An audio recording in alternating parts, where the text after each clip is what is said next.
अमरीकी सदर Donald Trump का कहना है कि अमरीकी हमलों में ईरान की कम अज़ कम 48 अहम शख्सियात जान से गई हैं। ईरान के सरकारी मीडिया ने गुज़िश्ता 2 दिन में आयतुल्लाह अली ख़ामनाई के अलावा जिन शख्सियात की अमवात की तस्दीक की, उनमें से चंद अहम नाम ये थे। अली शिमखानी आयतुल्लाह ख़ामनाई के सबसे करीबी लोगों में से एक। अली शिमखानी दिफाई कौंसिल के सेक्रेटरी थे और वो अमरीका के साथ ईरान के न्यूक्लियर प्रोग्राम पर मुज़ाकरात की निगरानी कर रहे थे।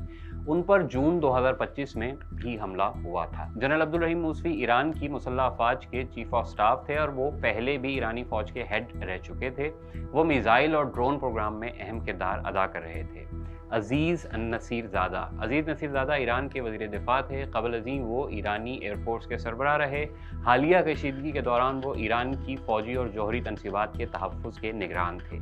उन्होंने पहले ही ख़बरदार किया था कि अगर अमरीका ने हमला किया तो ईरान खित्ते में मौजूद अमरीकी अड्डों को निशाना बनाएगा। मोहम्मद पाकपूर पासदारान इनकलाब यानी IRGC के सरबराह थे। वो ईरान इराक़ जंग के पुराने कमांडर थे और बरसों तक ज़मीनी अफवाज की कमान उनके हाथ में रही।